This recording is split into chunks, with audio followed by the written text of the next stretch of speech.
Hello दोस्तों, क्या हाल चाल है। मैं हूं गौरव मिश्रा और बहुत बहुत स्वागत है आपका मेरे इस नए वीडियो में।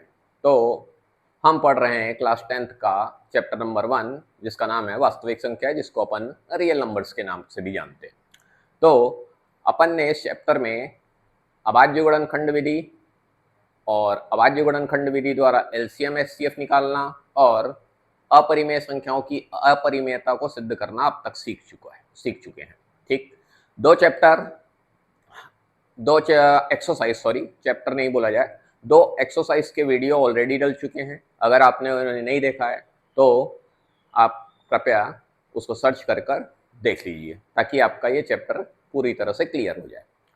अब यूपी बोर्ड में स्पेशली अगर अपन बात करें तो यूपी बोर्ड में दो एक्सरसाइज और बचती हैं, और बाकी सभी बोर्डों के लिए ये एमसीक्यू जो आज अपन क्लास में पढ़ने वाले हैं वो एमसीक्यू के रूप में काम आने वाला है, मतलब ओएमआर शीट के लिए। तो अब जो भी अपन पढ़ने वाले हैं वो सिर्फ और सिर्फ एमसीक्यू टाइप के लिए होगा, मतलब जो आपका टिक द करेक्ट आंसर आता है उनके लिए अपन पढ़ने वाले हैं। और जो भी अपन पढ़ेंगे वो सब कुछ इंपॉर्टेंट रहेगा, वो किसी भी रूप में आ सकता है। बस आपको एक कॉन्सेप्ट, आपका बेसिक कॉन्सेप्ट क्लियर रहना चाहिए, जिससे आप वहां पर क्वेश्चन सॉल्व कर सके। तो ये ध्यान में रखिएगा कि पहला चैप्टर लगभग 4 से 5 नंबर का आता है, जिसमें 2 से 3 नंबर के सिर्फ और सिर्फ ओएमआर शीट, मतलब करेक्ट द टिक आंसर वाले क्वेश्चन आएंगे, एमसीक्यू टाइप के क्वेश्चन आएंगे। इसीलिए अब जो अपन पढ़ने वाले हैं वो है तो बहुत छोटा सा, पर एग्जाम पॉइंट ऑफ व्यू से बहुत ज्यादा इंपॉर्टेंट है, और बच्चे उसको गलत करते हैं। और ये ध्यान में रखिएगा, एमसीक्यू टाइप के क्वेश्चन में आपका या तो सही होगा या तो गलत होगा। तुक्का मारेंगे तो हो सकता है वो सही हो, पर अगर वो गलत हुआ तो आपका सीधा सीधा 1 नंबर कटता है। इसमें कोई भी गुंजाइश नहीं है कि आपको आधा नंबर मिल जाए या कुछ मिल जाए, वो पूरा का पूरा ही नंबर कटता है। तो इसके लिए अपने को बहुत केयरफुल रहना पड़ता है। सभी बोर्ड एग्जाम में ऑलमोस्ट 20 नंबर्स के एमसीक्यू आते हैं पूरे चैप्टर से, सारे चैप्टर को मिला लिया जाए तो इस कारण से देखें तो इसका वेटेज भी बहुत हैवी है। इसीलिए अपन जो पढ़ने वाले हैं वो कॉन्सेप्ट के साथ पढ़ने वाले हैं, कि अगर किसी भी प्रकार के क्वेश्चन अपने पास सामने आ जाएं तो अपन उसको सॉल्व कर सकें। तो यूपी बोर्ड के लिए अगली एक्सरसाइज है 1C और 1D, मैं एक में ही करवा रहा हूं, और अदर बोर्ड के लिए एमसीक्यू पॉइंट ऑफ व्यू से है। हालांकि यूपी बोर्ड के लिए भी ये एमसीक्यू पॉइंट ऑफ व्यू से ही अपन अपनी स्टडी कर रहे हैं। तो चलिए क्वेश्चन नंबर पहला देखते हैं कि भाई क्वेश्चन नंबर पहला बोलता क्या है। पहला क्वेश्चन बोल रहा है निम्न में परिमेय संख्या छांट कर लिखिए। अब क्लियर रहिएगा थोड़ा सा, है ना, अपन सबको डिटेल में देखेंगे, एक एक चीजें अपन डिटेल में देखने वाले हैं। तो यहां पर अपने पास कुछ संख्याएं लिखी हुई हैं, उसमें बोल रहा है परिमेय संख्या छांट कर लिखिए। अपने को परिमेय संख्या बताना है, पर आपके एग्जाम में क्या आएगा, एग्जाम में 4 ऑप्शन दे देगा और बोलेगा बताइए इसमें परिमेय संख्या कौन सी है, अपरिमेय संख्या कौन सी है। ये क्वेश्चन का टाइप रहता है। तो अब उसके लिए अब बिल्कुल क्लियर रहिएगा कि आपको परिमेय और अपरिमेय में अंतर पता हो, डेफिनेशंस पता हो, और आप आंसर को क्लियरली टिक कर दें। चलिए, तो यहां पर देखते हैं, अपने को सबसे पहले दिखाई दे रहा है √3, √3 दिखाई दे रहा है। √3 कैसी संख्या है, अपन ने परिभाषाएं बहुत अच्छे से पढ़ी हुई हैं। आप ये ध्यान में रखिएगा, मैथ्स में अगर आप पिछली चीजों को याद नहीं रखते हैं और आगे बढ़ते जाएंगे तो ये आपकी सबसे बड़ी गलती होगी, और मैथ्स आपको डराने लगेगा। और अपने को डरना बिल्कुल भी नहीं है, अपने को कुछ नहीं करना है, अपने को बस पिछली जो चीजें पढ़ते हैं अपन, छोटी छोटी चीजों को अपने को बस दिमाग में बना के रखना रहता है। जब अपन उसका रिपीटेशन करते हैं, बार बार दोहराते हैं, तो वो याद हो जाती हैं अपने को, और वो दिमाग में बैठ जाती हैं कि भैया हाँ इसका आंसर यही होगा। तो अपन ने जब अपरिमेय संख्याओं की परिभाषा देखी थी, तो अपरिमेय संख्याओं की परिभाषा क्या थी, अपरिमेय संख्याओं की परिभाषा थी कि वह संख्याएं जिनको P/Q के रूप में नहीं लिखा जा सकता, ये अपनी परिभाषा थी। पर उसके साथ अपन ने उदाहरण लिखे थे कुछ। उदाहरण में क्या था, √2, √3, √5, √6, √7, इस तरह की संख्याएं अपन ने देखी थी। उस प्रकार की संख्याएं क्या कहलाती हैं, अपरिमेय संख्या कहलाती है। और उसके साथ अपन ने और क्या देखा था, पाई का मान भी देखा था, पाई भी देखा था, पाई पाई भी कैसी संख्या है, अपरिमेय संख्या है। तो अब बस ये चीजें आपको अपने दिमाग में रखनी होती है बस। और आपका देखना जब एमसीक्यू टाइप के क्वेश्चन आते हैं तो ये दिमाग में बैठी हुई चीजें आपकी क्लिक होती हैं। इसमें आप वो मत करिएगा कि इसको रटने बैठ जाए, रटना नहीं है, अपने को सिर्फ समझना है। तो यहां पर अपन देखते हैं, तो अपने को √3 कैसी संख्या दिखाई देने लगी, रूट दिखाई दे रहा है, 3 दिखाई दे रहा है, तो सीधी सी बात है ये कैसी संख्या होने वाली है, अपरिमेय। बस अपने को यही करना है और कुछ नहीं करना है इसमें। इस पूरी एक्सरसाइज में अपने को सिर्फ परिमेय अपरिमेय इस तरह की चीजों की बातें करनी है। ठीक है भाई। अब अगला देखिए, अब आपको यहां पर दिखाई दे रहा है π/3, π/3 दिखाई दे रहा है। तो सिंपल सा लॉजिक है। अब अभी अपन ने सीखा कि पाई कैसी संख्या है, पाई कैसी चीज थी, पाई को अभी अपन ने बताया पाई क्या था, अपरिमेय था। तो सीधी सी बात है कि ये कैसी संख्या होगी, बस अपने को बता देना है कि ये कैसी संख्या होगी, अपरिमेय संख्या होगी। देखते ही अपने को समझ में आ जाना चाहिए कि अपरिमेय होगी। ठीक, अब आ जाते हैं 22/7।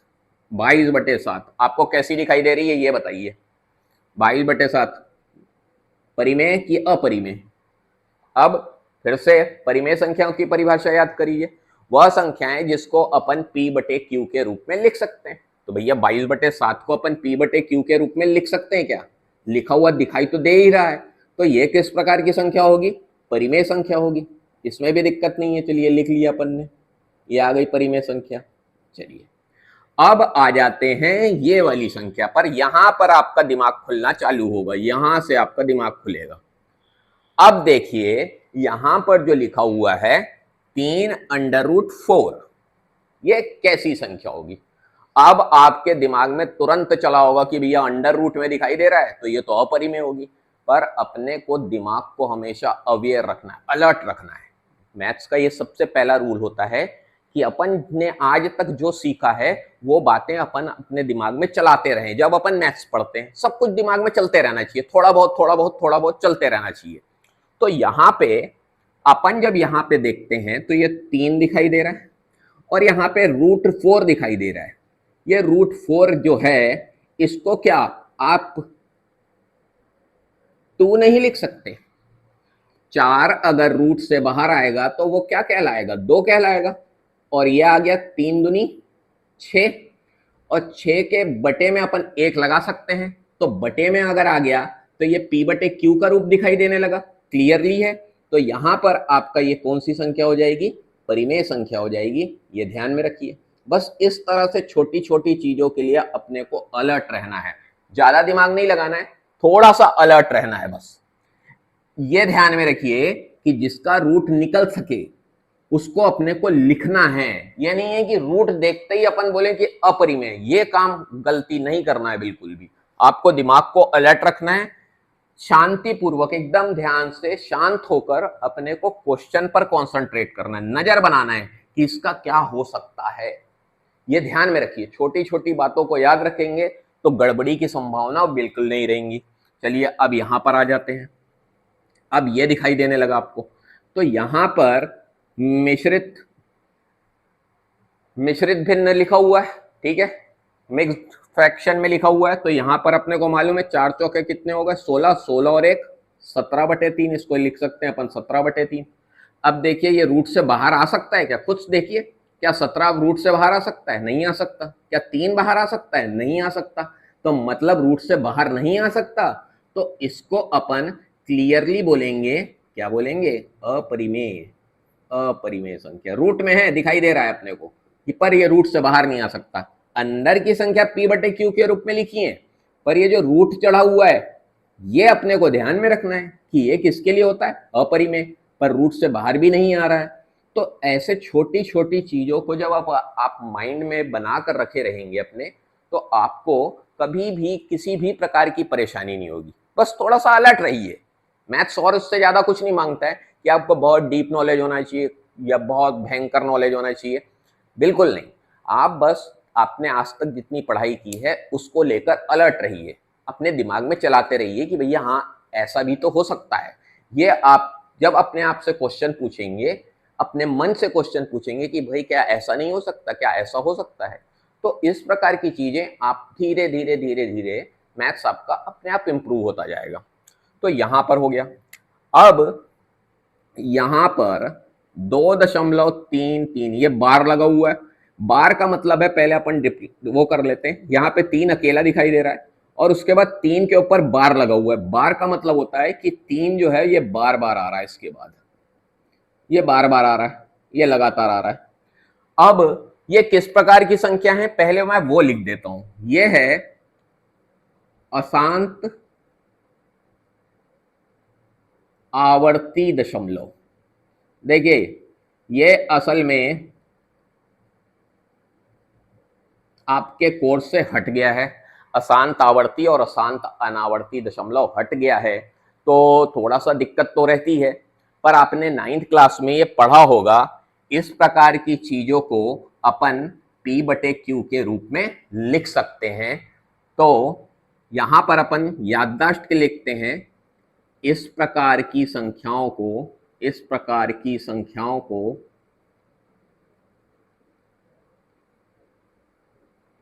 P/Q के रूप में लिखा जा सकता है।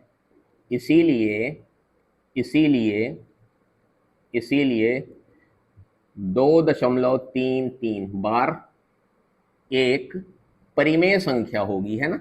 ये थोड़ा सा याद रखना पड़ेगा, क्योंकि अगर आपने 9th अच्छे से पढ़ा है तो ये क्वेश्चन आपने पहले चैप्टर में बनाया होगा।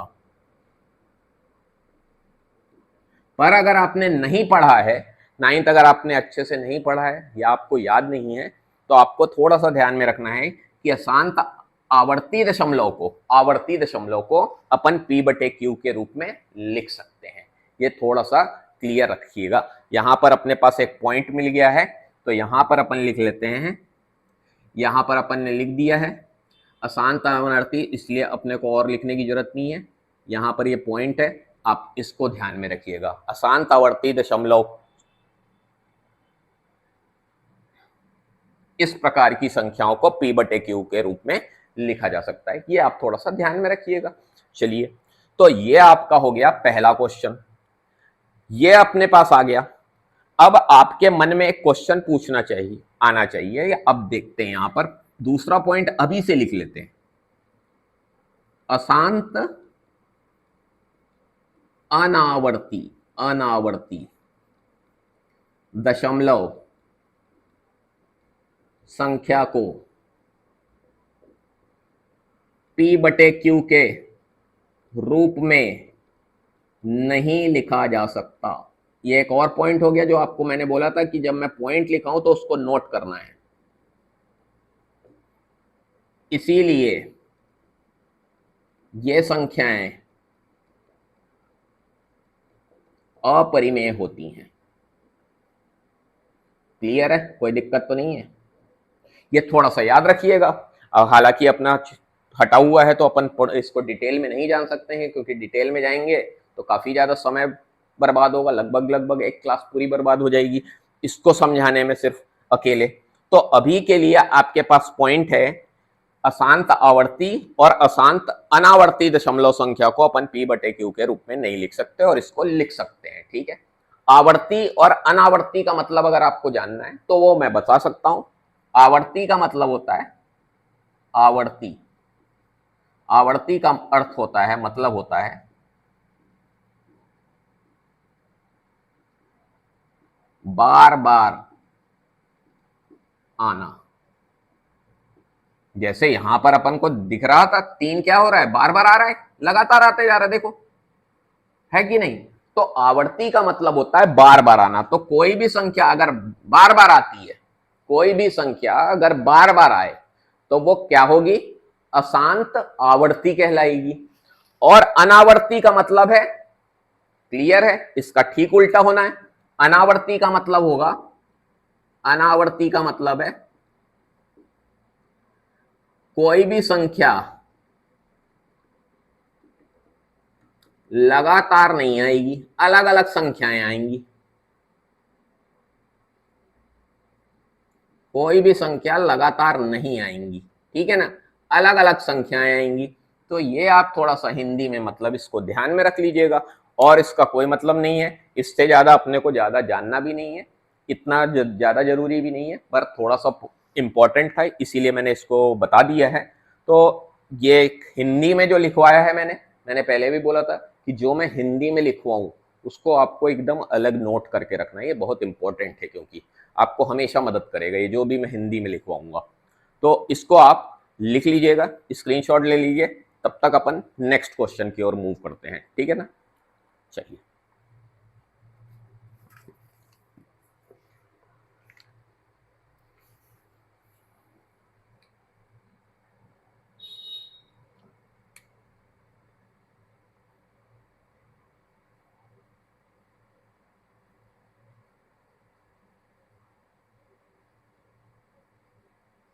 चलिए तो अब अपने को देखना है निम्न में अपरिमेय बताना है भाई। अभी कर तो अपन सभी को रहे हैं ना, इसमें कुछ वो नहीं है, पर अभी क्वेश्चन जो लिखा हुआ है वो लिख लेते हैं अपन बस, ताकि अपना समझ में आता रहे जल्दी जल्दी। चलिए, तो ये काम हो गया आपका। अब यहां पर अपने पास जो क्वेश्चन है वो लिख लेते हैं। क्या क्या क्वेश्चन है भाई? √4, दशमलव में 4, 4 और ये आ गया 5। अब बताना है भाई आपको, ठीक, कि परिमेय है कि अपरिमेय, बताओ भाई। अभी मैंने बताया था 4 है, ये रूट से बाहर आ सकता है। 4 रूट से बाहर आके क्या लिखा जा सकता है? 2 लिखा जा सकता है, ये हो सकता है। तो यहां पर आ गया बटे में 1, 2/1 मतलब ये क्या है? P/Q। P/Q है तो इसका मतलब क्या होगा? ये परिमेय संख्या होगी। यहां पर आपको कोई दिक्कत नहीं होगी, कोई परेशानी नहीं है, क्लियर है। अब इसको देख लेते हैं, ये वाला अपन बाद में देखेंगे। यहां पर लिखा हुआ है 4 लिखा हुआ है, 4 लिखा हुआ है तो इसके बटे में अपन 1 लगा सकते हैं कि नहीं? एलसीएम लेने के लिए लगाते ही अपन, कई बार करते हैं ये। तो एलसीएम लगाने के लिए अपन 1 यूज कर सकते हैं, मतलब P/Q के रूप में लिख सकते हैं। तो ये भी P/Q आ रहा है, तो इसको भी अपन क्या लिखेंगे? परिमेय संख्या। यहां पर भी आपको दिक्कत नहीं होनी चाहिए, परिमेय संख्या, परिमेय संख्या है, परिमेय संख्या है। चलिए भाई, अब आ जाते हैं 5 पर। 5 में भी सेम है, 5 को अपन 5/1 लिख सकते हैं। ये भी आपका क्या आ रहा है? P/Q। तो ये भी कैसी संख्या है? परिमेय संख्या है। ये हो गया भाई, परिमेय संख्या है, कोई दिक्कत नहीं है। चलिए, अब आते हैं इंपॉर्टेंट पॉइंट पर अपने। अब इंपॉर्टेंट क्वेश्चन असल में यही था। अब यहां पर लिखा हुआ है 0.4। अब केयरफुल रहना है अपने को। ऐसा है कि आपने इसके बारे में हालांकि पढ़ा तो हुआ है, पर अब याद है कि नहीं वो देखते हैं अपन जरा। आपने पढ़ा हुआ है कि दशमलव अगर हटता है तो नीचे क्या लग जाता है? एक 0 लग जाता है कि नहीं? ये बताइए, आपने पढ़ा है कि नहीं? पढ़ा ही है, बिल्कुल पढ़ा हुआ है भाई, कैसे नहीं पढ़ा है? पढ़ा है आपने, ठीक है भाई। दशमलव हटता है तो नीचे आ जाता है 10, क्लियर है। चलिए भाई, अब इसको 4 अगर रूट से बाहर आएगा तो क्या बन गया? 2 बन गया। पर √10 क्या बाहर आ सकता है? सोच कर देखिए, क्या √10 आ सकता है बाहर? नहीं आ सकता। तो ये बटे में क्या गया? √10 गया। अब यहां पर ऊपर में आपको एक संख्या दिखाई दे रही है और नीचे में आपको रूट दिखाई दे रहा है, तो ये क्या कहलाएगा? अपरिमेय संख्या कहलाएगा। इसके बारे में अभी अपन लिखना चालू करेंगे, है ना, इसमें कंफ्यूज मत होइएगा। ये मत सोचिएगा कि अपन लिखेंगे नहीं, ये एंड होगा और इसके बाद अपन फिर से हिंदी में पॉइंट लिखेंगे, आपको पूरा क्लियरिटी मिलेगी, आपको पूरी चीजों की जानकारी मिलेगी। तो ये कैसी संख्या कहलाएगी? अपरिमेय संख्या कहलाएगी। आ गया क्लियर? तो ये आपका एक इंपॉर्टेंट पॉइंट था कि आप इस तरह से ये चीज करके देख सकते हैं। तो एक काम करते हैं, आपको कंफ्यूजन ना हो इसीलिए मैं एक बढ़िया सा क्वेश्चन ऐड कर देता हूं इसमें, ताकि आपको क्लियरिटी मिल सके। तो यहां पर मैंने ऐड किया, देखिए, एक मन से क्वेश्चन 0.04। ये क्वेश्चन मैंने अपने मन से ऐड किया है। सेम क्वेश्चन दिखाई दे रहा है, बस दशमलव के आगे एक संख्या दिखाई दे रही है। क्या ये परिमेय है कि अपरिमेय, ये बताना है। तो देखते हैं अपन।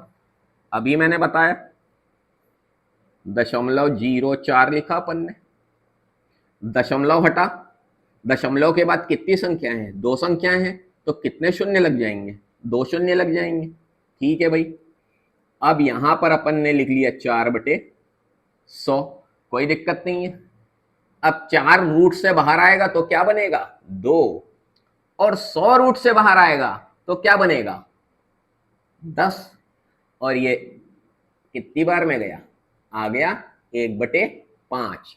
अब 1/5 कैसी संख्या है, परिमेय संख्या है। तो बस आप इतना करना होता है, आपको कुछ भी कंफ्यूजन नहीं रखना है। अब देखिए आप ये दोनों क्वेश्चनों का अंतर, कैसे एक संख्या अपनी अपरिमेय थी और कैसे एक संख्या अपनी परिमेय संख्या निकल के आ गई। तो अपने दिमाग को जब आप अलर्ट रखेंगे तो देखिएगा आपकी हर चीज आसान होती जाएगी, कोई भी मुश्किल नहीं आएगी। वो आप थोड़ा सा डर जो आपके मन में बैठा हुआ है गणित को लेकर, वो आपको असल में मजे नहीं लेने देता, मैथ्स के मजे नहीं लेने देता है। आपको पहले ही डर लगने लगता है कि अरे पता नहीं गलत हो जाएगा, सही है कि नहीं। कोई फर्क नहीं पड़ता है, मैथ्स में ज्यादा से ज्यादा क्या होगा, गलत होगा, उससे ज्यादा मैथ्स में और क्या हो सकता है, खुद सोच कर देखिए। कभी भी मैथ्स को बनाने से डरिए मत, ज्यादा से ज्यादा आपका क्या होगा, गलत होगा। गलत होने से कुछ भी नहीं होने वाला है। गलत होगा तो आप उसमें भी कुछ ना कुछ जरूर सीख जाएंगे, ये मेरी गारंटी है कि आपका अगर एक प्रश्न आपने बनाया और अगर वो प्रश्न गलत हो गया तो आप उसमें भी कुछ मैथ्स सीख चुके हैं। आपको ऐसा लगेगा कि आपने मैथ्स नहीं सीखा, पर आपने उसमें भी कुछ मैथ्स सीखा है। तो इसीलिए आप लगातार मैथ्स को बनाते रहिए, चाहे वो बने सही बने या गलत बने, उसके लिए डरना नहीं है अपने को। तो चलिए अब इसका स्क्रीनशॉट ले लीजिए और नंबर 3 देखते हैं अपन भाई। नंबर 3 क्वेश्चन देखते हैं, वो भी इसी प्रकार का कुछ होगा और स्क्रीनशॉट ले लीजिएगा।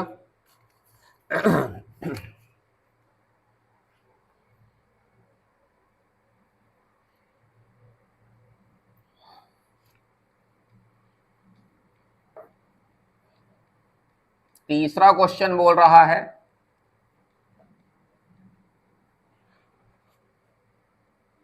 परिमेय संख्या, बोल रहा फिर से निम्न में परिमेय संख्या छांट कर लिखिए।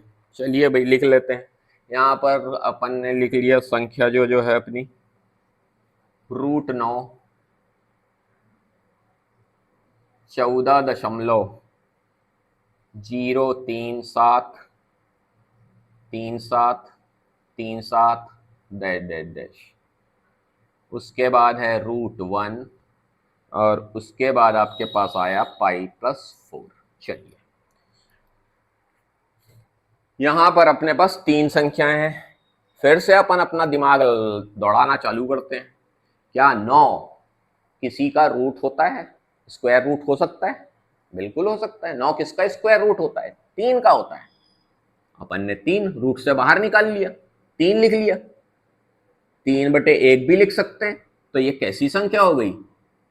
परिमेय संख्या हो गई। अब यहां पर आपका दिमाग खुलना चालू होगा, ये आपका हो गई परिमेय संख्या। ठीक है भाई। अब √1 की बात करते हैं, ये दोनों क्वेश्चनों को अभी देखेंगे अपन। √1 की बात करते हैं। √1 अगर बाहर आएगा तो क्या कहलाएगा? 1 ही कहलाएगा। अब 1 के नीचे भी 1 तो लिख सकते हैं ना, एलसीएम तो लगाते ही अपन, निकाले हैं, कई बार किया है, बचपन से करते आ रहे हैं। तो 1 के नीचे 1 लिख सकते हैं। तो ये भी कैसी संख्या हो गई? परिमेय संख्या हो गई भाई। यहां पर भी दिक्कत नहीं है। ये लो, ये भी आपका काम आसान हो गया। ठीक, अब आ जाते हैं यहां पर इन दोनों क्वेश्चनों में। तो पहले इसको देखते हैं। अब आपको क्या चमकता हुआ दिखाई दे रहा है? कुछ डिफरेंट। आपको पाई दिखाई दे रहा है, पाई दिखाई दे रहा है। पाई कैसी होती है संख्या? अपरिमेय संख्या होती है। तो डेफिनेटली इसका आंसर क्या होगा? अपरिमेय संख्या होगा। तो पहले लिख लेते हैं अपरिमेय संख्या। ठीक, यहीं पर एक क्वेश्चन मैंने ऐड कर दिया, यहां पर √3+4 कर दिया। ये भी कैसी संख्या होगी? अभी अपन ने क्वेश्चनों को हल किया था पिछली एक्सरसाइज में, पिछले वीडियो में अपन ने क्वेश्चनों को हल भी किया था। ये सब कैसी संख्या होती हैं? रूट अपने को दिखाई दे रहा है, अपरिमेय है, तो यहां पर आपके पास ये कैसी संख्या हो जाएगी? अपरिमेय संख्या हो जाएगी। कोई दिक्कत नहीं आएगी यहाँ पर आपको, ये लिख लिया। चलिए अब थोड़ा सा दिमाग के घोड़े दौड़ाना चालू करिए, ये बताइए कि ये कैसी संख्या हो सकती है। ऐसा करते हैं, इसको जरा मैं सही तरीके से लिख देता हूं कायदे से।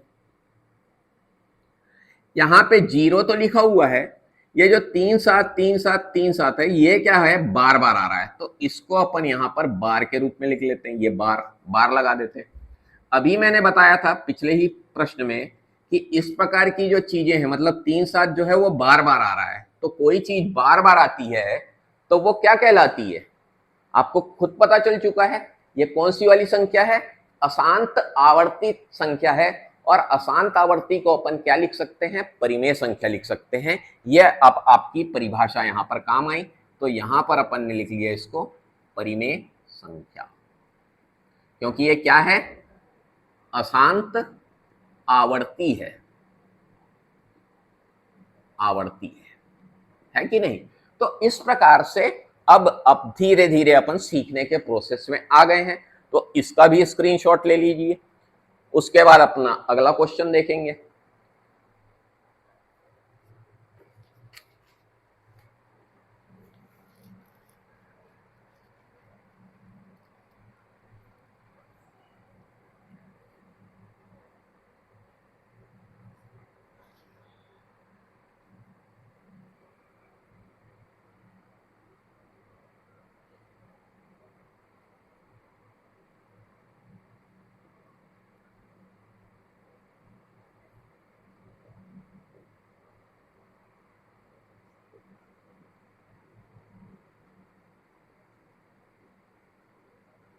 चलिए भैया, ये है इस बार अपना चौथा क्वेश्चन, बोल रहा है निम्न में परिमेय और अपरिमेय संख्या छाट कर लिखिए।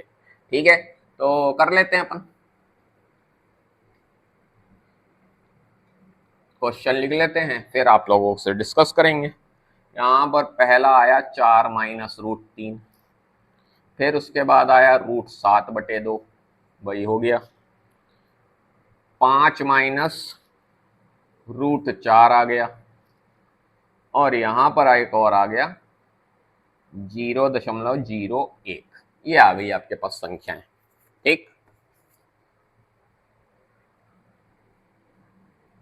अब आपको देखते ही समझ में आ गया होगा कि भैया पहली संख्या कैसी संख्या है, अपरिमेय, क्योंकि रूट 3 कैसी संख्या है, अपरिमेय। यहां पे मैं एक क्वेश्चन और लिखूंगा, है ना, यहां पर मैं लिख दूंगा 4 माइनस 36, एक क्वेश्चन और लिखा है मैंने अपने मन से। तो 4 माइनस रूट तीन कैसी संख्या है भाई, अपरिमेय संख्या है, तो अपरिमेय संख्या है, तो यहां पर ये आ गया आपका सीधा सीधा अपरिमेय संख्या, यहां पर आपको दिक्कत नहीं है। अभी कुछ लिखाना बचा हुआ है, इसलिए हो सकता है थोड़ा सा आपको कंफ्यूजन हो रहा होगा। अभी जब मैं हिंदी में कुछ लिखवाऊंगा, पॉइंट्स लिखवाऊंगा, उसके बाद देखिएगा आपको पूरी क्लियरिटी मिल जाएगी, कोई दिक्कत नहीं होगी आपको, ठीक है ना, उसके लिए घबराइए मत।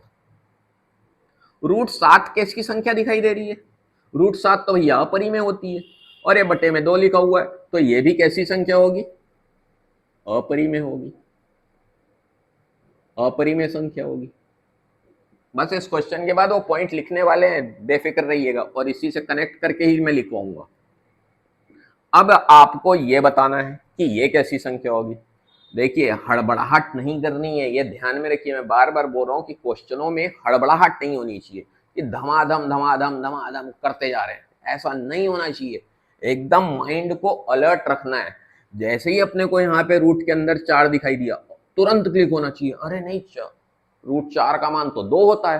तो यहां पर अपन लिखते हैं 5 माइनस 2, और ये हो जाता है क्या, 3, और यहां पर अपन लिख सकते हैं बटे में 1 लिख सकते हैं। तो यहां पर जो अपन ने बटे में 1 लिखा, तो उसी पल अपने को पता चल गया कि ये कैसी संख्या है, परिमेय संख्या है, कोई दिक्कत तो नहीं है, ये भी हो गया भाई। ठीक, उसके बाद ये वाले क्वेश्चन पे आते हैं, फिर इस पे जाएंगे। जल्दबाजी नहीं करना है कि रूट देखते ही चालू हो गए, नहीं, फिर से अलर्ट है अपना माइंड। अपन सोचते हैं कि अबे 36 लिखा हुआ है, 36 किसका रूट होता है, 6 का होता है। तो यहां पर अपन ने लिखा 4 माइनस 6, 4 में से 6 को घटाएंगे तो कितना आ जाएगा, -2 आ जाएगा। माइनस का 2 आ गया तो बटे में आ गया 1, और बटे में जैसे ही अपन लिखने के काबिल हो जाते हैं वैसे ही वो क्या कहलाने लगता है, परिमेय संख्या कहलाने लगती है भाई। यहां पर अपने को क्लियर हो चुका है, ये आपको समझ में आ गया होगा -2 कहां से है। देखिए भाई यहाँ पे 4 क्या है, छोटी संख्या है, और 6 कैसी संख्या है, बड़ी संख्या है। बड़ी संख्या के आगे कौन सा चिन्ह लगा हुआ है, माइनस का लगा हुआ है, तो 4 में से 6 जाएगा तो कितना होगा, 2 बचेगा, और चिन्ह कौन सा लगाएंगे, जो बड़ी संख्या के आगे रहता है। ये क्लियर रखिएगा, छोटी छोटी चीजें आपको अगर नहीं आती हैं तो उसको भी सीखने की कोशिश करेंगे अपन। ये हो गया। अब अपने पास वापस से दशमलव वाला क्वेश्चन दिखाई दे रहा है ना, यहाँ पे फिर से। तो दशमलव के लिए भी अपन ने सीखा है, और अपन बचपन से करते आ रहे हैं कि दशमलव हटाते हैं तो शून्य लग जाता है नीचे। तो यहां पर अपने पास है 0.01। अपन ने दशमलव हटाया तो दशमलव के बाद कितनी संख्या दिखाई दे रही है, देखिए 1 2, तो यहां पर कितने शून्य लग गए, 0 लग गए, 2 0 लग गए। अब इसको सही तरीके से लिख लेते हैं, इसको अपन लिख सकते हैं 1/100। अब एक रूट से बाहर आएगा तो कितना होगा भाई, 1 ही होगा ये तो, और 100 अंडर रूट से बाहर आएगा तो ये क्या हो जाएगा, 10 हो जाएगा। और ये देखते ही अपने को क्या समझ में आने लगा है कि ये कैसी संख्या है, परिमेय संख्या है। तो उम्मीद है कि अब आपको थोड़ा बहुत क्लियरिटी मिल रही होगी कि अपने को क्वेश्चन को किस प्रकार से हैंडल करना होता है। यहां पर अभी कुछ चीजों में आपको फसन हो रही होगी, थोड़ी सी प्रॉब्लम हो रही होगी, हो सकता है अंडरस्टैंडिंग की प्रॉब्लम आ रही हो, समझने में दिक्कत हो रही हो, तो उनको अभी अपन यहां पर मैं कुछ पॉइंट लिखूंगा जिससे आपको अपने आप क्लियर समझ में आ जाएगा। ठीक है, तो इसका आप स्क्रीनशॉट ले लीजिए, और यहां पर अपन हिंदी के लिए लिखना चालू करते हैं। ठीक है ना, यहां पर एक चार्ट जैसा आप बना लेंगे और इसको याद रखेंगे, है ना। यहां पर अपन एक लाइन खींच रहे हैं, यहां पर अपने पॉइंट बनाना मैं चालू कर रहा हूं हिंदी के। परिमेय संख्या प्लस परिमेय संख्या, प्लस हो या माइनस हो, है ना, कुछ भी हो, परिमेय संख्या में परिमेय संख्या को अगर जोड़ें तो अपने को क्या प्राप्त होगा भाई, परिमेय संख्या ही प्राप्त होगी, ये याद रखिएगा, है ना, परिमेय संख्या। कोई दिक्कत है, परिमेय संख्या को अगर अपन जोड़ेंगे तो आपको कैसी संख्या प्राप्त होगी, परिमेय संख्या प्राप्त होगी। देख लीजिए, उदाहरण से देखते हैं अपन। 2 + 3, इसके बटे में भी 1 लिख सकते हैं, इसके बटे में भी 1 लिख सकते हैं, यहां पर तो कंफ्यूजन है ही नहीं। तो 2 और 3 को जोड़ेंगे तो क्या प्राप्त होगा, 5 प्राप्त होगा, और इसके बटे के नीचे भी अपन क्या लिख सकते हैं, बटे में 1 लिख सकते हैं। तो देखिए, परिमेय संख्या और परिमेय संख्या को जोड़ेंगे तो अपने को वापस से क्या प्राप्त होगी, परिमेय संख्या प्राप्त होगी। क्लियर रहिएगा, है ना। और अगर घटाएंगे तो भी अपने को परिमेय संख्या ही प्राप्त होगी। तो यहां पर ये एक पॉइंट अपना आ गया। उसके बाद देखिए, परिमेय संख्या गुणा परिमेय संख्या, क्या होगा भाई, परिमेय संख्या का गुणा परिमेय संख्या में हो तो क्या प्राप्त होगा, खुद सोचकर देखिए। उदाहरण देखिए फिर से, 2 गुणा 3, ये भी बटे में 1 लिख सकते हैं, ये भी बटे में 1 लिख सकते हैं। 2 गुणा 3 करेंगे तो कितना आएगा, 6, और इसके बटे में भी 1 लिख सकते हैं। तो ये कैसी संख्या है, परिमेय संख्या है। तो परिमेय संख्या का परिमेय संख्या में अगर गुणा करते हैं तो आंसर कितना मिलता है अपने को, परिमेय संख्या ही मिलता है। ये सब चीजें ध्यान में रखना है। ये आपका एमसीक्यू में डायरेक्ट पूछ भी लेता है, ऐसा है, इस प्रकार से भी पूछ लेता है, इसको भी अपने को थोड़ा सा ध्यान में रखना रहता है। चलिए, ये तो हो गई।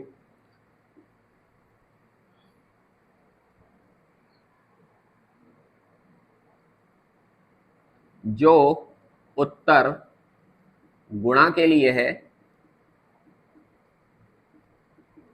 वही उत्तर भाग के लिए भी होगा, है ना। भाग देंगे तो भी आपको क्या प्राप्त होगी, परिमेय संख्या ही प्राप्त होगी।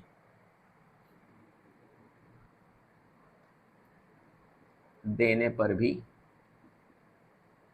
प्राप्त होगा। ठीक है, चलिए, तो यहां पर ये तो परिमेय संख्या की बात हो गई। अब अपन सबसे मोस्ट इंपॉर्टेंट पे आ जाते हैं, बहुत इंपॉर्टेंट है क्योंकि, और यहीं से मेन कहानी चालू होती है जो अब आपको ये समझ में आएगा। परिमेय संख्या प्लस अपरिमेय संख्या, प्लस या माइनस, है ना, ये इसका चिन्ह होता है, या तो प्लस का यूज कर लो या तो माइनस, जोड़ेंगे या घटाएंगे तो आपको क्या प्राप्त होगा, हमेशा अपरिमेय संख्या। ये देखिए भैया, हमेशा क्या प्राप्त होगा, अपरिमेय संख्या प्राप्त होगी। परिमेय संख्या को अगर जोड़ा या घटाया जाए किसके साथ, अपरिमेय संख्या के साथ, तो आपको कैसा प्राप्त होगा, हमेशा अपरिमेय संख्या प्राप्त होगा। अपन यहां पर इससे कनेक्ट करते हैं, ये देखिए, ये कनेक्ट किया अपन ने। 4 कैसी संख्या थी, परिमेय संख्या थी, और √3 कैसी संख्या थी, अपरिमेय संख्या थी। उत्तर क्या लिखा हुआ है देखिए, अपरिमेय संख्या, और अपना यहां पर हिंदी में भी यही लिखा हुआ है, हमेशा अपरिमेय। तो आप अगर इसको याद रखेंगे तो इस प्रकार का प्रश्न आपसे कभी भी गलत नहीं होगा, कोई दिक्कत नहीं आने वाली है आपका। क्लियर है? चलिए,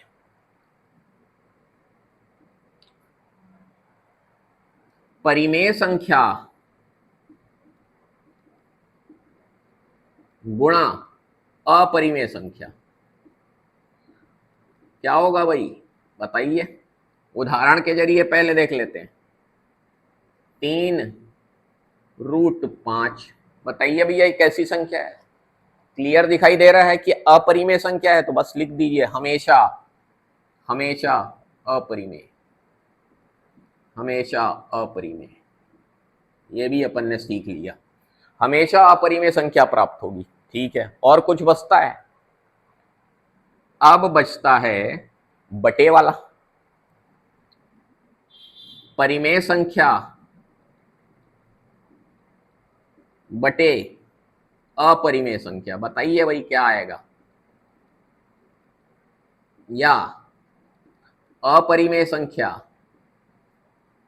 एक ही मतलब होता है भैया, कंफ्यूजन नहीं होना, ऊपर रहे या नीचे रहे एक ही मतलब होगा। परिमेय संख्या एक ही मतलब होगा इसका, जो भी है, परिमेय संख्या ऊपर रहे या अपरिमेय संख्या रहे, कोई भी एक ही मतलब होगा। तो बताइए भैया क्या होगा। अब फिर नजर दौड़ाइए, ये देखिए, ये रहा आपका उदाहरण, ये रहा। 7 कैसी संख्या दिखाई दे रही है, अपरिमेय। ये कैसी संख्या है, ये देखिए यहां पर, ये है आपकी अपरिमेय, और ये कैसी संख्या दिखाई दे रही है, परिमेय। तो अपरिमेय बटे परिमेय होता है, तो हमेशा अपन को क्या प्राप्त होगा, अपरिमेय प्राप्त होगा। तो यहां पर अपन ने लिख दिया अपरिमेय, अपरिमेय, कोई दिक्कत नहीं है।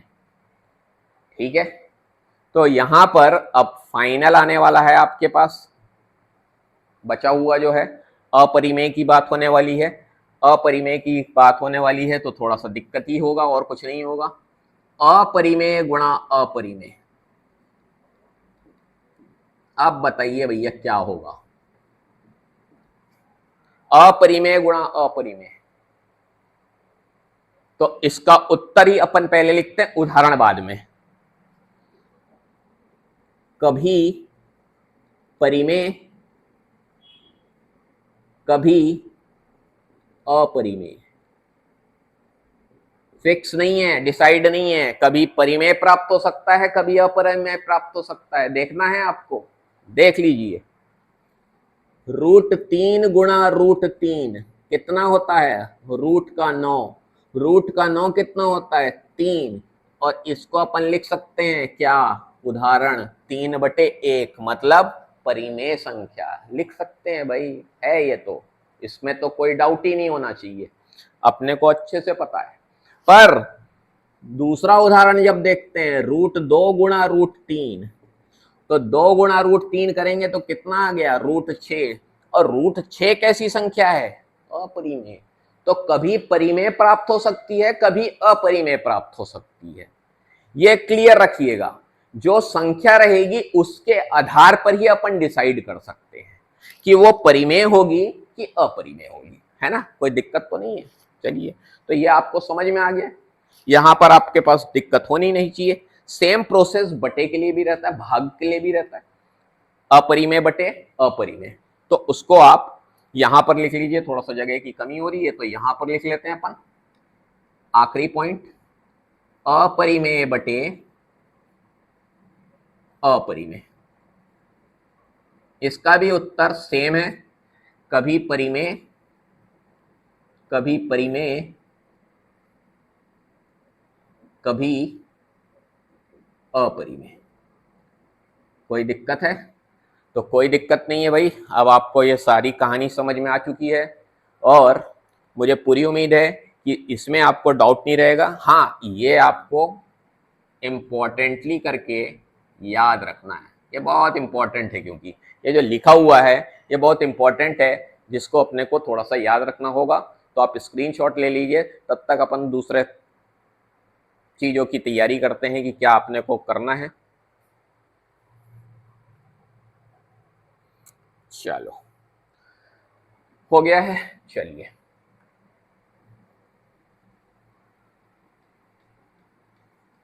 अब अपनी ये वाला एक्सरसाइज खत्म हो चुकी है, सी एक्सरसाइज खत्म हो चुकी है। अपन डी पर मूव करने वाले हैं। ठीक, इसको भी अपन सिंपली तरीके से देखेंगे। इसमें भी 4-5 चीजें हैं जो अपने को पढ़ना है, ज्यादा इसमें कुछ है नहीं। थोड़ा सा दिमाग लगाकर अपन उसको हल करेंगे, समझ लेंगे क्या है। चलिए, तो ये अपना हो गया काम खत्म। तो यहां पर अपने पास अब एक क्वेश्चन आएगा। पहला क्वेश्चन डालेंगे इसको। अगली एक्सरसाइज चालू हो गई है यूपी बोर्ड के लिए 1D। उसको देखना है अपने को। धन पूर्णांक 6a+5 से ठीक पहले आने वाला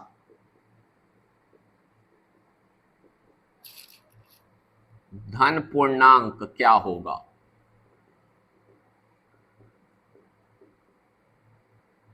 उत्तर देना है बस, इसमें कुछ करना कहानी नहीं है भाई। उत्तर देना है इसका बस अपने को, इस प्रकार के प्रश्नों को। चलिए, तो उत्तर देखते हैं अपन। उत्तर में अपने पास लिखा हुआ है 6a+5। अब आप लोग की सबसे बड़ी घबराहट होती है, ये सब चीजें देखते हैं और आप सबसे पहले घबराते हैं कि ये पता नहीं क्या लिखा हुआ है। जब तक संख्याएं लिखी रहती हैं, अंक लिखे रहते हैं, तब तक तो आप कॉन्फिडेंटली कर लेते हैं। पर ये जहां ABCD XYZ आना चालू होता है, तब आप लोगों को बड़ी बेचैनी सी होने लगती है, खलबलाहट होने लगती है और आपको लगता है कि हमको कुछ नहीं आता है। और यही डर सबसे बड़ा होता है, मुझे मालूम है। तो यहां पर देखिए, अपने को कुछ नहीं करना है। अपने को ध्यान से देखना है। आपके पास ये चीज लिखी हुई है, कुछ पल के लिए आपको इस चीज को भूल जाना है। ये चीज भूल गए अपन। अपने को दिखाई क्या दे रहा है? 5 दिखाई दे रहा है। 5 से ठीक पहले क्या आता है भाई? ऐसा तो है नहीं कि बिल्कुल नहीं पता है अपने को। पता है 5 से पहले क्या आता है, 4 आता है भाई। तो अपने को इसमें कुछ भी नहीं करना होता है। यहां पर अपने पास आंसर आ जाता है 6a+4। बस इस प्रकार को देखकर हड़बड़ाना नहीं है। पहले दिमाग को ठंडा रखिए, आराम से सोचिए आप क्या कर सकते हैं। देखिए, कोई ऐसा तो है नहीं कि मैंने कुछ रटा हुआ है या वो है। मैं सिर्फ अपना दिमाग को सही तरीके से प्रयोग करता हूं। मैंने छुपा लिया था भाई, और कुछ तो किया नहीं था। अब इसी प्रकार से अगर मान लीजिए यहां पर पहले की जगह आगे लिखा होता है, तो क्या होता? ठीक आगे आने वाला अंक। तो क्या करते आप, बताइए बताइए इसका आंसर क्या होगा। इसका आंसर तो अपने को पता चल चुका, 6a+4। ठीक आगे आने वाला अंक, अब वही 5 को छुपा लिए, ये 6a को छुपा लिया अपन ने। 5 के ठीक आगे आगे आने वाला अंक कौन सा होता है, 6 होता है। तो बस यहां पर अपन लिख लेंगे 6a+6, बस, इसमें कुछ भी नहीं है। ये ABCD XYZ PQRS इसको देख के घबराया मत करिए भाई, बहुत नॉर्मल सी चीज है। जो लिखा हुआ रहेगा बस अपने को उसको ध्यान से पढ़ना है कि क्या बोल रहा है वो, और अपने को कुछ भी जानकारी नहीं लेनी है। तो यहां पर ये पहला क्वेश्चन हो गया। इसका आंसर मेरे को पूरी उम्मीद है कि आपको समझ में आया होगा।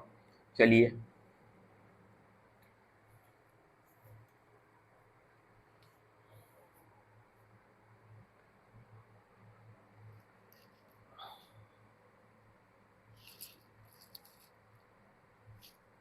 नाइन्टी एट के अभाज्य गुणनखंड, अभाज्य गुणनखंड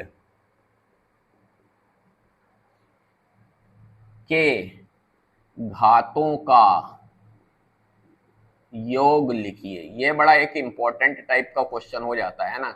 इस प्रकार कुछ भी आ सकता है ना, संख्या की जगह कुछ भी आ सकता है।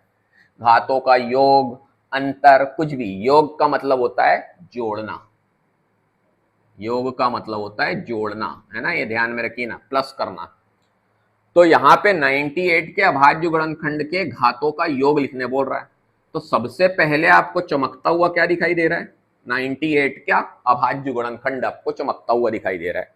तो सबसे पहला काम अपने को करना क्या है, मतलब 98 का अपन को अभाज्य गुणनखंड निकालना है। निकाल लेते हैं भाई। 98 लिखा, 2 से भाग देना चालू किया तो कितना आ गया, 49। फिर अपन ने 7 से भाग दिया, 7, फिर 7 से भाग दिया, ये आ गया 1। यहां पर अपन ने लिख लिया 98, 2 × 7 × 7, घातों में लिख लेते हैं। 2 की घात कितनी दिखाई दे रही है, 1।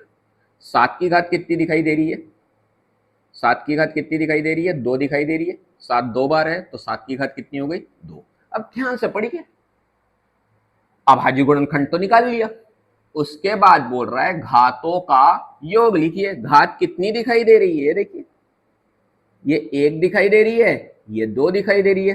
तो घातों का योग कितना होगा बताइए आप, 1+2 बराबर आ गया आपका 3। इस प्रकार के क्वेश्चन के लिए बिल्कुल अलर्ट रहिएगा। संख्या कुछ भी हो सकती है ना, संख्या कुछ भी हो, आपको इस प्रकार से इसको हैंडल करना है बिना किसी घबराहट के। तो उम्मीद है कि आपको ये क्वेश्चन भी समझ में आ गया होगा। चलिए भाई, अब और कुछ देख लेते हैं, कुछ और बचा हो तो।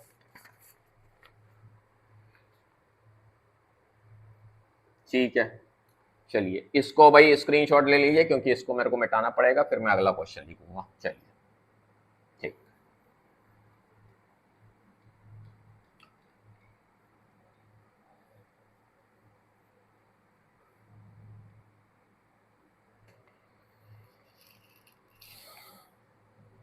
तीसरा, यदि यदि दो धनात्मक पूर्णांकों ए और बी को ए बराबर x की घात 3, y की घात 2 और b बराबर x y की घात 3 के रूप में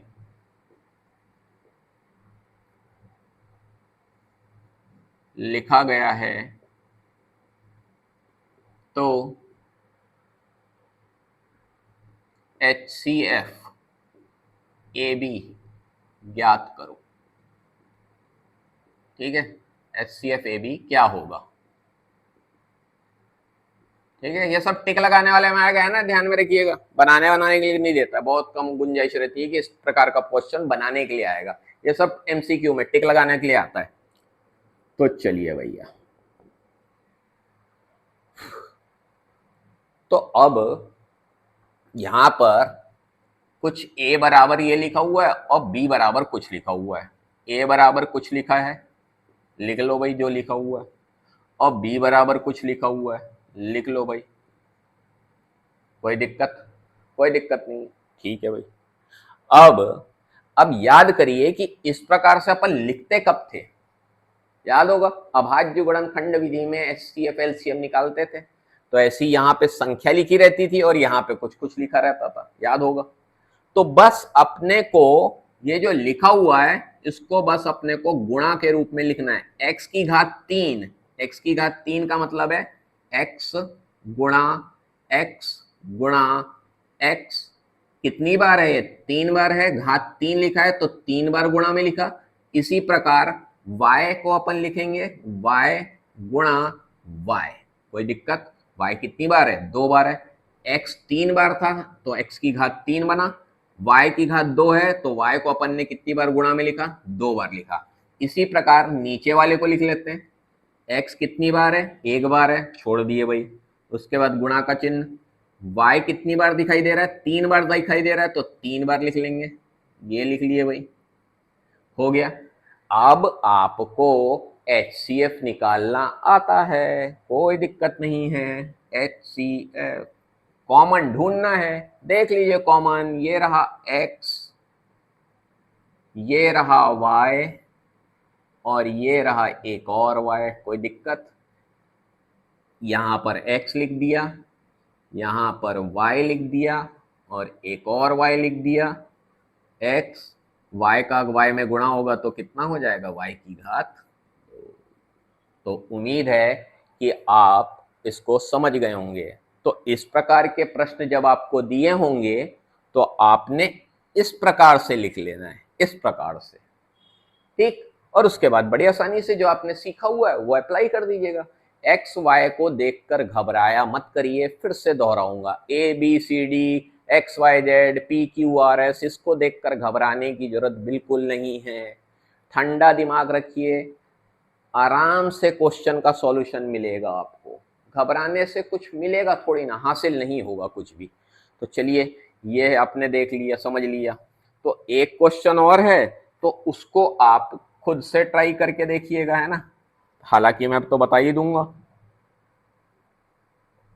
यदि दो धनात्मक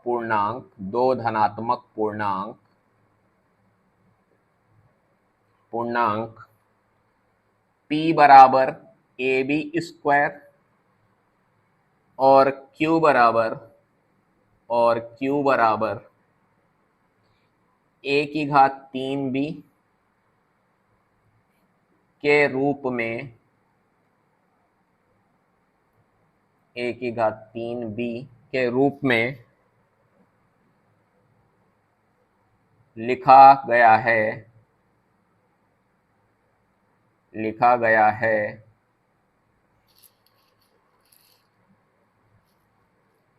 तो LCM PQ ज्ञात करो। बस अब इस बार अपने को LCM निकालना है। चलिए तो देखते हैं यहां पर। हालांकि आपको याद होगी LCM की परिभाषा, पर पहले अपने को काम है यहां पर लिख लेना।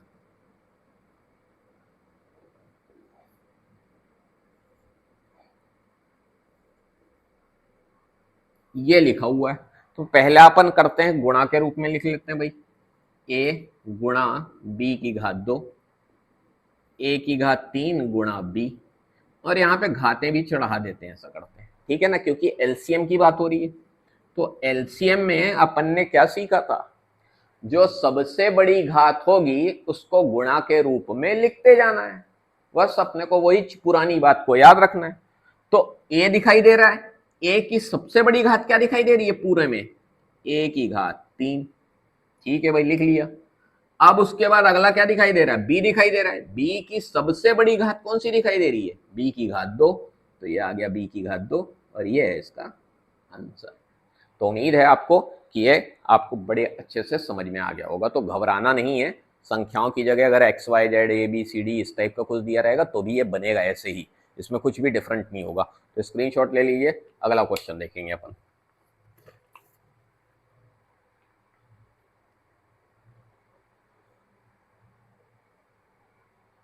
ठीक है, चल।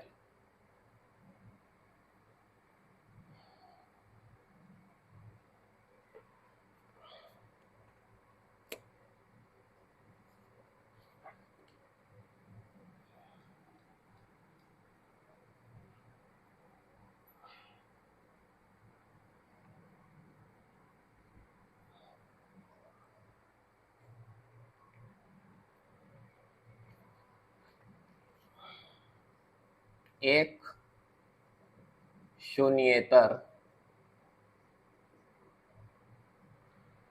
परिमेय संख्या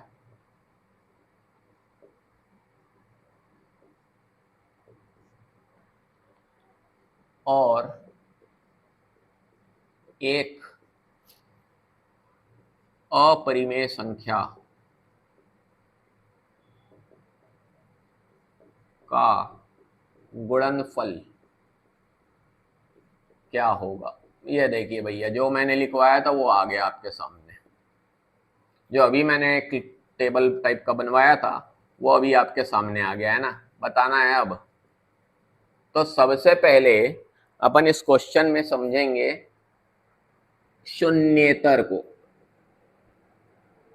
शब्दों से परिचित होना गणित में सबसे जरूरी होता है। शून्येतर, शून्येतर का मतलब होता है शून्य के अलावा, शून्य के अलावा सभी संख्याएं। कोई दिक्कत? इसका मतलब होता है हिंदी में, आसान भाषा में, शून्येतर का मतलब होता है शून्य के अलावा सभी संख्याएं। मतलब अपने को शून्य नहीं लेना है, बाकी आप जो चाहो जो मर्जी है वो ले लो आप, बस शून्य मत लेना आप। तो शून्येतर का मतलब हो गया। ठीक है भाई, अब आगे पढ़ते हैं। अपने को तो क्वेश्चन का पॉइंट मिल गया भाई, परिमेय संख्या, और आगे लिखा है एक अपरिमेय संख्या। तो भैया परिमेय संख्या गुणा अपरिमेय क्या होता है बताइए। अब खुद ही आपको पता है, परिमेय गुणा अपरिमेय अगर हुआ तो आंसर क्या निकल के आएगा। बिल्कुल पता है भैया, अपरिमेय ही होगा, अपरिमेय संख्या।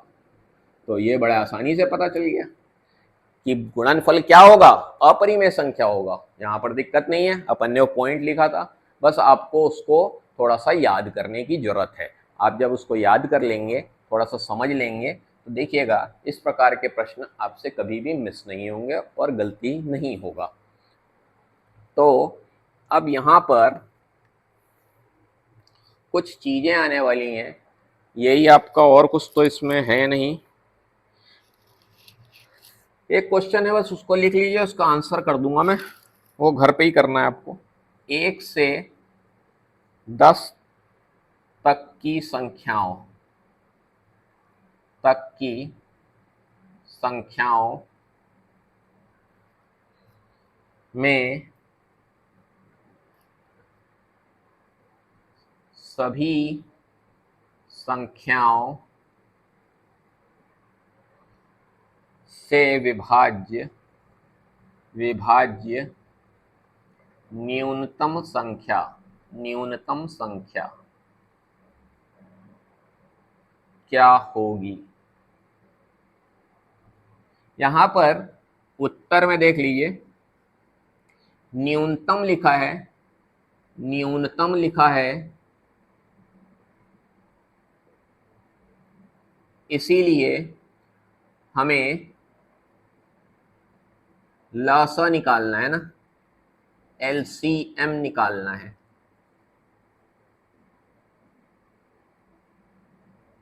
ठीक है ना, ये शब्दों से भी पता चलता है अपने को क्या करना है ना। अधिकतम लिखा होता तो अपन क्या निकालते, मसा निकालते। यहाँ पे न्यूनतम लिखा हुआ है, तो न्यूनतम के लिए अपने को क्या करना है, लसा निकालना है। तो यहाँ पर 1 से 10 तक, 1 से लिख देते हैं 1 2 3 4 5 6 7 8 9 10, 10 है कि नहीं, हाँ 10 तक। 10 इनका एलसीएम निकालना है आपको। ठीक है, 1 से 10 तक का एलसीएम निकालना है। इसका एलसीएम कितना आएगा? 2520 आएगा। ये याद रखना है ना भाई। या तो आप निकाल लीजिएगा अगर आपको नहीं होगा तो, अगर याद नहीं रहेगा तो आप एलसीएम निकाल लीजिएगा, अगर याद रहता है तो डेफिनेटली आप 2520 लिख दीजिएगा। इसमें कुछ ज्यादा है नहीं, अपने को एलसीएम निकालना रहता है। ठीक है, ठीक है, चलिए तो ये आपका हो गया। अब कुछ थोड़ी सी दो चीजें और बची हुई हैं, वो मैं बता देता हूं, क्योंकि वो आगे के कुछ चैप्टरों में काम आने वाला है असल में, तो इसीलिए वो मैं अभी से बता देता हूँ। तो हो सकता है टिक लगाने वाले में आ जाए, तो इसलिए इम्पोर्टेंट भी है। पर आगे के चैप्टरों में खासतौर पे रैखिक समीकरण और द्विघात समीकरण में इसका प्रयोग हो सकता है, तो इसीलिए अपने को अभी से जान लेना है। तो देखिए इसको,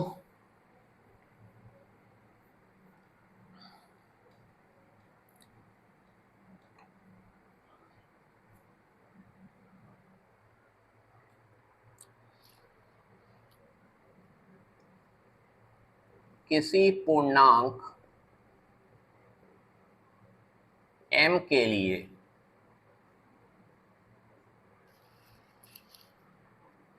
समपूर्णांक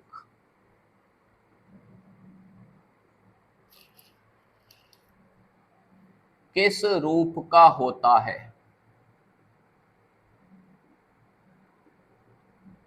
बताना है भैया ना। अब थोड़ा सा ध्यान में रखना है ना, ये आपको समपूर्णांक दिखाई दे रहा है, इसका मतलब है सम संख्या की बात हो रही है। सम संख्या है ना, सम आपको शब्दों से थोड़ा सा ध्यान में रखना रहता है, ठीक है ना। सम संख्या, तो सम संख्या क्या होती है? सम संख्या आपने पढ़ाई हुआ है, क्या होती है? 2 4 6 8 10 12 इस तरह से। परिभाषा क्या होती है? वो संख्याएं, वो संख्याएं जो 2 से कट जाएं, यही है भाई परिभाषा। परिभाषा भी अपन ने देख ली। ठीक, तो अपने को ये जो लिखा हुआ है असल में, ये जो हिंदी में लिखा हुआ है, वो ये बोल रहा है कि गणित में इसको क्या लिख सकते हैं। गणित में कोई दिक्कत है? समझ में आ रहा है? नहीं आ रहा होगा, बिल्कुल। ये जो हिंदी में शब्द लिखा हुआ है, इसको बोल रहा है कि भैया गणित के रूप में मैं कैसे लिख सकता हूं। तो देखिए, अगर आपको समझ में नहीं आता है तो अभी के लिए, हाल फिलहाल के लिए, मतलब क्लास 10th के पॉइंट ऑफ व्यू से अगर अपन बात करते हैं, तो आप इसको याद रख लीजिएगा। याद रखने से ज्यादा जरूरी होता है समझना, ठीक है ना। समझ लेंगे तो और ज्यादा बेहतर रहेगा। कैसे? चलिए देखते हैं।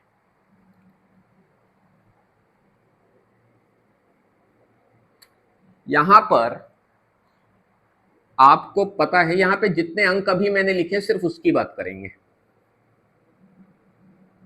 2 एकम, दो पता ही है आपको, 2 दूनी 4, 2 तिया 6, 2 चौके 8, 2 पंचे 10 और 2 छक्के 12, और ऐसे ये कहानी चलती रहेगी।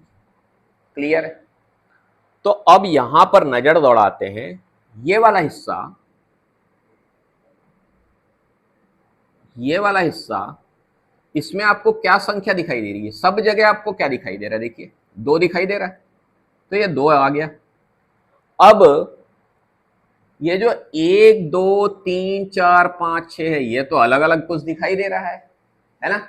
और उसी को वो 1 2 3 4 किसको बोल रहा है? पूर्णांकों के लिए बोल रहा है। पूर्णांक वो किससे दर्शा रहा है? m से, गुणा के रूप में है, गुणा m, तो ये बन गया 2m। मतलब आप सम संख्याओं को किससे दर्शा सकते हैं? 2m से दर्शा सकते हैं। यहां पर इसका मतलब हुआ कि सम संख्याओं को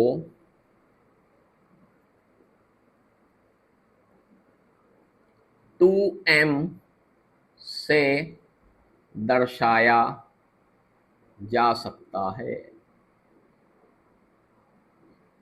कोई दिक्कत है? कभी भी सम संख्या को अगर गणित की भाषा में लिखने के लिए बोलेगा तो आपको क्या याद रखना है, इसको 2m से दर्शा सकते हैं। अब m की जगह आप कुछ भी रख सकते हैं, 1 2 3 4 5 6 7, अभी अपन ने देखा। तो यहां पर आपको हमेशा क्या प्राप्त होगी, सम संख्या प्राप्त होगी। आप m का मान कुछ भी रख लीजिए, मान लीजिए ये लिखा हुआ है, आप मान लीजिए m बराबर 12 रख लीजिए, तो m की जगह अपन ने रखा 12, तो आंसर आया 24। 24 कैसी संख्या दिखाई दे रही है, सम संख्या दिखाई दे रही है। हमेशा आपको सम संख्या ही मिलेगी, आप चाहे कितना बड़ा अंक रख लीजिए, m की जगह आप चाहे कुछ भी रख लीजिए, चाहे कुछ भी, जो भी रखना हो। चलिए 13 रखना है, 13 रख के देख लेते हैं, 13 रख लीजिए, तो देखिए आंसर कितना आएगा, 2 गुणा 13, 13 दूनी 26। अब 26 भी कैसी संख्या है, सम संख्या है, 2 से कट जाएगी भाई, तो जो 2 से कट जाए वो सम संख्या होती है। तो इसको अपन 2m से दर्शा सकते हैं। सम संख्याओं को अपन किसके रूप से लिख सकते हैं, 2m के रूप में लिख सकते हैं। ठीक, तो ये आपको समझ में आना चाहिए। याद रखिए, अगर याद नहीं रहेगा तो थोड़ी सी दिक्कत होगी, थोड़ी सी।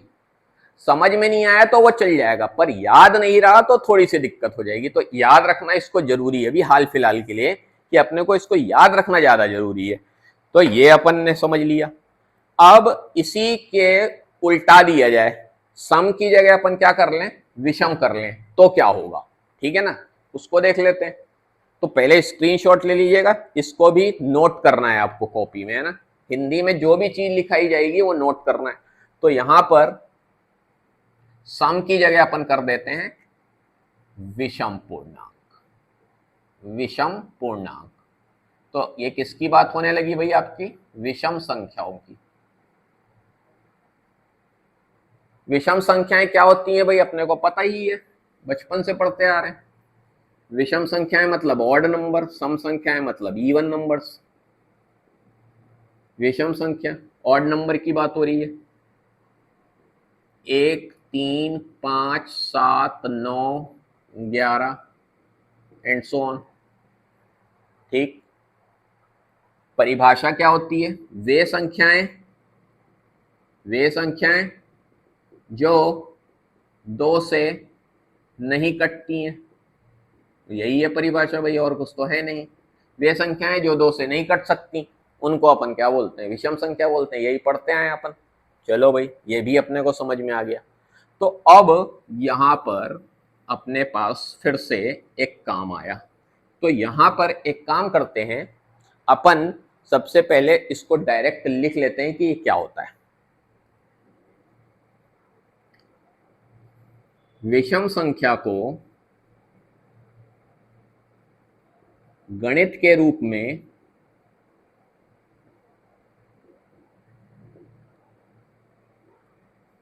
टू एम प्लस 1 या 2m-1 के रूप में दर्शाया जाता है। ये आपको याद रखना पड़ेगा, ठीक है। जहां m बराबर आप कुछ भी ले सकते हैं, 1 2 3 4 5 6, जो भी आपकी मर्जी है वो आप ले सकते हो, ठीक है। तो एक काम करते हैं, ये अपन ने पहले लिख लिया और इसको समझ के देख लेते हैं। m बराबर 1 रख के देखते हैं। m बराबर 1 रखने पर अपने को प्राप्त क्या होता है वो समझना है। तो लिखिए भाई, 2 गुणा 1 प्लस 1, 2 प्लस 1 बराबर कितना आ गया, 3। 3 कैसी संख्या होती है, विषम संख्या होती है। तो प्राप्त हुआ कि नहीं। आप m बराबर 2 रख के देख लीजिए, 2 रख लीजिए, तो 2 एकम 2, 2 दूनी 4, और ये आ गया 5। 5 कैसी संख्या होती है, विषम संख्या। आपको हमेशा क्रम से सब प्राप्त होता जाएगा, चाहे आप कितनी भी बड़ी संख्या रख लीजिए, आपको हमेशा विषम संख्या ही प्राप्त होगी इसमें रखने पर, ठीक है। तो ये इस तरह के लॉजिक्स हैं जो आपको समझने हैं। अगर आपको अभी समझ में नहीं आते हैं तो अभी आपके लिए सबसे आसान तरीका है कि आप इसको सूत्र के रूप में याद रख लीजिए, ठीक है। ये थोड़ा सा ध्यान में रखिए, इसके अलावा और कुछ नहीं है। विषम संख्या के लिए आपका 2m+1 या 2m-1 होता है। सम संख्या के लिए आपका क्या होता है, 2m होता है। यह भी अपन ने सीख लिया है। तो इस प्रकार से ये अपना पहला चैप्टर वास्तविक संख्याएं आज खत्म होता है। ऑलमोस्ट अपन ने सारी चीजें कवर कर ली हैं, ठीक है, तो जिसमें एमसीक्यूज वगैरह अपन ने किया हुआ है। बीच में कभी वक्त रहा तो इसके में एक इम्पॉर्टेंट क्वेश्चन जो होते हैं, जो बोर्ड के एग्जाम में आने की संभावना रहती है, उनका एक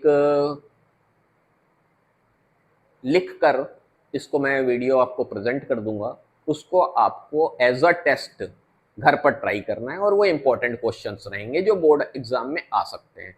तो एज अ टेस्ट मैं एक डाल दूंगा, ठीक, तो जिसको आपको सॉल्व कर देखना है कि हमसे ये क्वेश्चन बन रहे हैं कि नहीं चैप्टर 1 से रिलेटेड। और अब अपना सेकंड चैप्टर चालू होने वाला है जिसको अपन बहुपद बोलते हैं। बहुपद गणित का कौन सा भाग है? एलजेब्रा का भाग है, बीजगणित का भाग है। और बीजगणित मतलब एलजेब्रा मैथ्स का सबसे इम्पोर्टेंट पार्ट होता है जिसमें से सबसे ज़्यादा नंबर आते हैं। तो ये मान के चलिए जो हिस्सा अपन पढ़ने वाले हैं वहाँ से लगभग 15 से 18 नंबर के क्वेश्चन आने की संभावना रहती है हर साल बोर्ड में। जो भी अपन पढ़ने वाले हैं, बहुपद, द्विघात, रैखिक समीकरण, दो चर वाले रैखिक समीकरण, द्विघात समीकरण, समांतर श्रेणी, इस प्रकार यहाँ पर अपने 3-4 चैप्टर जो अपन पढ़ने वाले हैं यहाँ से लगभग 17-18 नंबर, 15 नंबर के क्वेश्चन आने की संभावना रहती है। तो मतलब अपने सबसे मोस्ट इम्पोर्टेंट पार्ट चालू होने वाला है अब मैथ्स का। तो आपने को बड़े ध्यान से पढ़ना है और प्रैक्टिस लगातार जारी रखनी है। ये सबसे इम्पोर्टेंट है, ये मैं बार बार दोहराता हूँ कि आपने प्रैक्टिस नहीं करी आप मैथ्स भूलने लगेंगे। देखिए सिंपल, आप सोचते होंगे कि किसी टीचर को, जैसे मैं ही हूँ या कोई भी हो XYZ, उनको कैसे याद रहता है। देखिए यहाँ पर जब हम आपको पढ़ा रहे हैं तो वो पढ़ाना भी एक तरह से क्या होता है, रिवीजन होता है। वो रिवीजन हमको इतनी बार हो चुका है कि अब वो चीज़ें दिमाग में बैठ चुकी हैं हमारे, इसीलिए हमको बहुत आसान पड़ता है सब कुछ। यही काम जब आप खुद भी करेंगे, जब आप लगातार रिवीजन करेंगे, खुद से रिवाइज करेंगे, तो देखिएगा एक वक्त ऐसा आएगा कि आपके दिमाग से ये सब चीज़ें निकलने का नाम नहीं लेंगी, अपने आप दिमाग में ये सब चीज़ें चलती रहेंगी। बस परेशानी ये होती है कि आप लोग मेहनत करना ही नहीं चाहते। सबसे बड़ी दिक्कत जो है वो यही है कि आप लोग मेहनत नहीं करना चाहते। आप लोग थोड़ा सा बस आधा घंटा बना लिए, 45 मिनट क्वेश्चन बना लिए मैथ्स के, अरे भाई कितना पढ़ लिया, बहुत पढ़ लिया, अरे आज तो मैंने बहुत पढ़ लिया, ये एटीट्यूड रखेंगे तो मैथ्स थोड़ा सा दिक्कत करता है, हमेशा करता है, सबको करता है।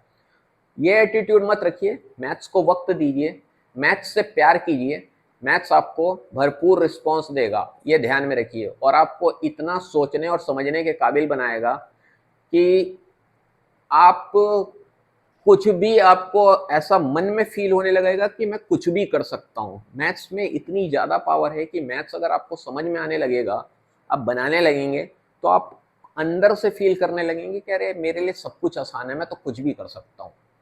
मैथ्स में है इतनी पावर। अब थोड़ा सा विश्वास बना कर रखिए, अपने ऊपर विश्वास बनाइए। पहले, सबसे पहले आपको अपने ऊपर विश्वास करना होगा कि हाँ भाई मैं कर सकता हूँ या कर सकती हूँ। ये मत सोचिए कि मेरे से नहीं होगा। नहीं वाला वर्ड तो हटा ही दीजिए अपने डिक्शनरी से। क्यों नहीं होगा भाई? जब कोर्स है, बाकी बच्चे 100 में 100 ला रहे हैं, 90-95 नंबर स्कोर कर रहे हैं, तो आपसे क्यों नहीं होगा? वो भी तो वही किताबें पढ़ रहे हैं, कुछ अलग से तो नहीं पढ़ रहे हैं, तो आपसे क्यों नहीं हो पाएगा? तो ये सब चीज़ों को अपने माइंड में रखिए। जब दूसरे कर सकते हैं तो आप भी कर सकते हैं। वो कोई अलग से कहीं से नहीं आए या कोई अलग किताबों से नहीं पढ़ रहे हैं, वो भी यही किताबों से पढ़ रहे हैं जो आपके पास उपलब्ध है। तो बस आप में किसकी कमी है? डिसिप्लिन की कमी है।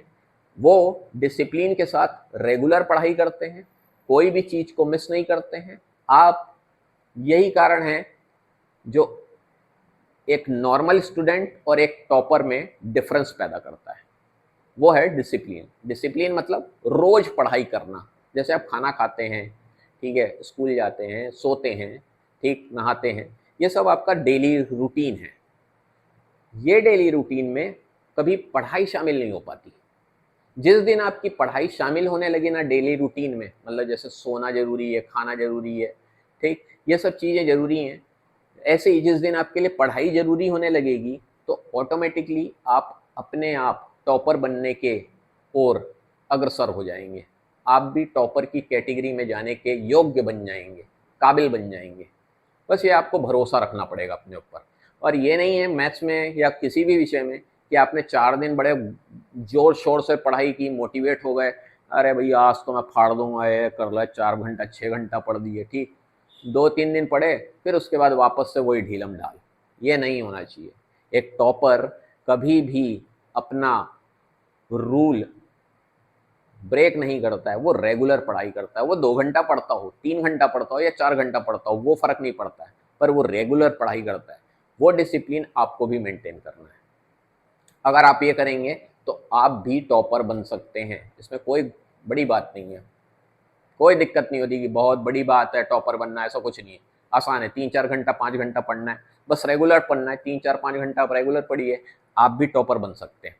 तो चलिए आज का मैं वीडियो समाप्त करता हूँ, काफ़ी ज़्यादा लेक्चर हो गए, कोई इतना ज़्यादा लेक्चर देने का कोई वो नहीं है। तो अपन अब अगले वीडियो में मिलेंगे और नए चैप्टर के साथ मिलेंगे। तो उम्मीद है कि आपको मेरा वीडियो पसंद आया होगा। और फिर से एक बार दोहराऊँगा कि मेरा बहुत छोटा सा चैनल है, आप लोग के सहयोग से ही ये ग्रो कर सकता है। तो अगर आपको ये पसंद आता है तो लाइक कीजिए, सब्सक्राइब कीजिए और अपने दोस्तों के साथ शेयर ज़रूर करिए। और बताइए कमेंट बॉक्स में कि आपको वीडियो कैसा लगा। इससे थोड़ा सा मुझे मोटिवेशन मिलता है कि भाई मेरा पढ़ाया हुआ आपको समझ में आ रहा है कि नहीं, इसकी जानकारी मिलती है। तो चलिए फिर अगले वीडियो में मिलते हैं। चलिए बाय बाय, थैंक यू।